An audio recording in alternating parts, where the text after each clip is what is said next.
Desde la época de Lenín Moreno, el periodismo en Ecuador ha enfrentado graves amenazas, con varios periodistas saliendo del país, siendo acosados o asesinados. Hernán Reyes, un destacado analista, ha señalado que la situación se ha agravado debido a la creciente influencia de grupos de poder político, económico y criminal. Reyes destaca que periodistas como Anderson Boscan, quien ha investigado temas delicados como la mafia albanesa y sus presuntos vínculos con Guillermo Lasso, se han convertido en objetivos de amenazas constantes. A su vez, señala que muchos otros periodistas que están en una posición cómoda con el poder reciben beneficios y cargos en el gobierno. Pero más allá de eso, yo puse en tweet diciendo que es evidente que este es un reflejo más de que el periodismo está amenazado en el Ecuador. No son excluyentes las dos cosas. Y en ese sentido, creo yo, lo más grave de todo resulta ser que Anderson Boscan se granjeó, yo diría, dos enemigos sumamente peligrosos. Por un lado, yo creo que un expresidente de la República, Guillermo Lasso, y su círculo cercano, que fueron quienes empezaron a rodear, a cercar el quehacer periodístico de la Posta, porque Boscan es un periodista y es un buen periodista, no lo discuto. Y por el otro lado, creo yo, la fiscal general del Estado. A mí me parece que si se escucha simplemente las que fueron revelaciones de Anderson Boscan, que fueron hace unos meses publicadas, me parece que 5 entregas largas, muy interesantes, que deberían ser objeto inclusive de indagación, de artículos académicos, etcétera, para tratar de escarbar y ver qué mismo dice, porque dice muchísimas cosas importantes. Luego de eso, creo yo, fue un objetivo claro del poder político y de estas instituciones. Y en ese sentido, me parece a mí que es importante reiterar que no se trata de ni siquiera de hacer buen o mal periodismo, ético o no ético. Se trata de que cuando, por cualquier vía, se pone en peligro o se quiere transparentar relaciones mafiosas, impunidades, complicidades entre el poder político y el poder criminal, o entre el poder económico y el poder criminal, efectivamente no hay. A pesar de que en el papel existe ese famoso mecanismo de protección de la libertad de expresión, de la cual tanto se vanaglorió Fundamedios, por ejemplo, de haber sido el promotor, no existe en la práctica ningún mecanismo que proteja a este tipo de periodismo. Me parece que la respuesta de Fundamedios ante yo diría, una imagen sumamente deslegitimada, basta ver un montón de comentarios que hacen personas, no trolls, personas, a esta respuesta de Fundamedios. Fundamedios está desacreditado hace mucho rato. Fundamedios tiene mejor imagen internacional porque ha logrado de alguna manera moverse muy sagazmente en esos niveles. Comisión Interamericana de Derechos Humanos, la OEA, estas otras instituciones, Relatoría de la Libertad de Expresión, pero a nivel nacional creo que conocemos muy bien que Fundamedios, en este caso específico de Boscan y de Mónica Velázquez, se alió incondicionalmente con esos otros periodistas que están muy cómodos haciendo a veces una gran alaraca, grandes acrobacias verbales, etcétera, pero que están muy cómodos con el poder. Y a ellos les defendió cuando efectivamente Boscan, en estas confesiones que hizo, en estas revelaciones que hizo, dijo que había periodistas esos periodistas que le atacaron eran periodistas que no querían que se devele la verdad, que ellos estaban develando, que les era incómodos. Así que es evidente que primero no hay protección para un periodismo ético, honesto al menos, transparente, o que diga las verdades por cualquier medio. Y por el otro lado, creo yo, en el país hay muy poca legitimidad y cero legalidad, evidentemente cero normativa para proteger el trabajo periodístico. Lamentable, por cierto.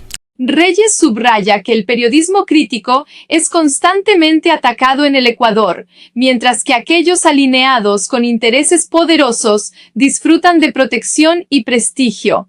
La respuesta de organizaciones como Fundamedios en casos de periodistas perseguidos ha sido en ocasiones polémica, ya que, según Reyes, algunas se han alineado con periodistas que gozan de cercanía al poder. Con poca legitimidad y sin un marco legal efectivo para proteger el periodismo en el país, la libertad de prensa enfrenta desafíos críticos. Yo pregunto, ¿cuántos periodistas, aparte de Emilio Palacio, que se fue corriendo a Miami después del juicio, cuántos más salieron del país? Ahora, ¿cuántos están fuera del país desde la época de Moreno? Porque Moreno se llenaba la boca y Lazo luego de que ellos sí iban a hacer respetar la libertad de expresión, ellos sí iban a defender a la prensa, etcétera, etcétera. ¿Cuántos se han ido? ¿Cuántos están fuera? ¿Cuántos están amenazados? Se ha matado periodistas. Nos estamos olvidando de que más allá de que sea un político y un activista, Villavicencio también ofició de periodista. Y también a Villavicencio lo asesinaron, según mi criterio, porque sabía demasiado, porque tenía muchísima información, que es lo que tienen los periodistas. Y este es el mismo caso de Anderson Boscan. ¿Por qué Anderson Boscan se va del país? Porque él tiene demasiada información que le es tremendamente complicada a un montón de personajes políticos. Principalmente a la fiscal en este momento.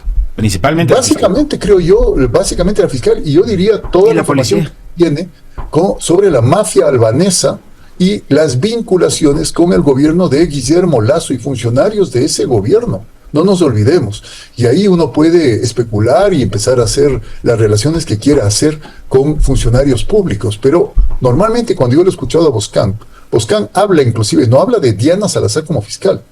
Boscan habla, y es muy cuidadoso en lo que dice, habla de la fiscalía, y él habla de altos funcionarios de la fiscalía.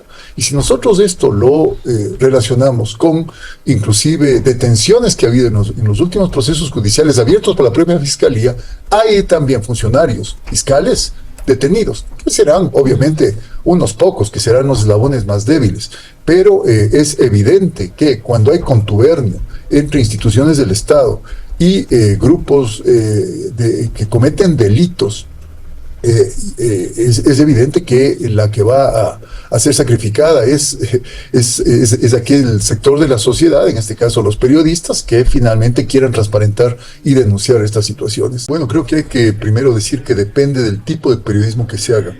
Periodismo o pseudo periodismo. Hay periodistas a los cuales se ha sumado ahora Anderson Boscan y Mónica Velázquez, que les toca salir del país, pedir asilo político, escapar, simplemente huir para salvar su vida, la de sus familiares, su integridad física, porque están haciendo un periodismo que incomoda, molesta o puede transparentar actos de corrupción, impunidad, falta de cumplimiento de su misión por parte de instituciones del Estado, relaciones mafiosas, inclusive de determinados funcionarios públicos de altísimo nivel. Hay otros periodistas que en cambio están sumamente cómodos porque sirven permanentemente a esos grupos de poder económico, político o de poder criminal. Y esos en cambio son premiados, a esos se los manda a embajadas en calidad de embajadores, de agregados culturales, se les da el rango de ministros. Ya hemos visto esto también en el pasado y en tiempos recientes. En el caso de Boscan y de Mónica Velázquez, efectivamente desde hace 5 años al menos, que han venido haciendo una serie de denuncias que resultaron incómodas para los gobiernos de Moreno, Lasso especialmente, a quien prácticamente desnudaron en sus relaciones con grupos de poder mafioso. Y ahora con Noboa, evidentemente cuando no tienen protección, cuando no existen libertades y garantías para ejercer ese periodismo que ahora fue incómodo para esos grupos de poder, cuando no les era incómodo, no pasaba nada, tiene estos lamentables resultados que hablan muy mal del país en términos de la libertad de expresión. No hay quien los defienda, en realidad no hay institucionalidad pública. Los propios periodistas Boscan y Velázquez se han quejado amargamente de una fundación como Fundamedios, que a la larga mucha alaraca y pocas nueces, y en definitiva han tenido lamentablemente que salir del país, y esperamos que sigan haciendo el periodismo desde fuera, tal como fue el caso de Alondra Santiago. Jacqueline Acosta, reporto para Hechos Ecuador. Hechos Ecuador, la verdad está ahí. No te pierdas nada, cada día algo nuevo. Conéctate a